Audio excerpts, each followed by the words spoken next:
Bonjour ou bonsoir et bienvenue sur un nouvel épisode de la Pause Podcast. On se retrouve aujourd'hui pour plonger ensemble dans l'histoire fascinante d'une des marques les plus emblématiques de notre époque, Starbucks. Installez-vous confortablement, respirez profondément et laissez-vous emporter par cette douce histoire. Au début, en 1971, Starbucks a vu le jour à Seattle, Washington. Fondé par trois amis, Jerry Baldwin, Zev Siegel et Gordon Booker, l'idée était simple, offrir le meilleur café du monde. À l'origine, la boutique était un magasin de café torréfié, un lieu où l'on pouvait acheter des grains de café de qualité.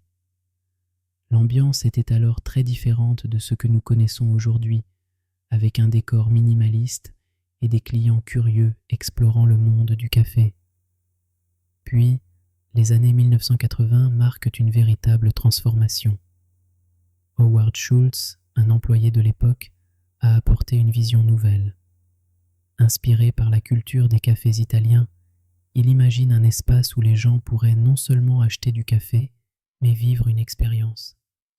En 1987, il achète l'entreprise et ouvre le premier Starbucks Café au détail, transformant petit à petit la marque en un symbole de convivialité et de qualité. Aujourd'hui, Starbucks est un géant international, avec des milliers de succursales à travers le monde. Chaque café est devenu un lieu de rencontre, où les gens se rassemblent pour partager des histoires, travailler ou simplement se détendre autour d'un bon café.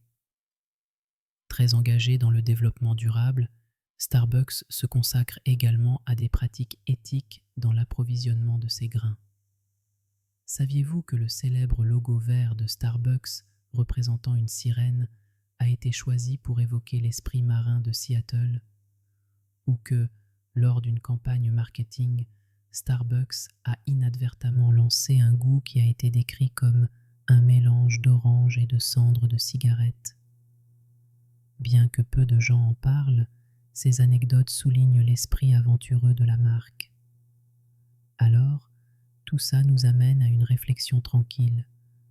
Comment un simple café peut-il devenir un symbole de partage et de communauté? Peut-être que, la prochaine fois que vous franchirez les portes d'un Starbucks, vous prendrez un moment pour apprécier l'histoire qui se cache derrière chaque tasse. Merci d'avoir pris ce moment avec nous sur la Pause Podcast. Restez détendus et à bientôt pour un nouvel épisode.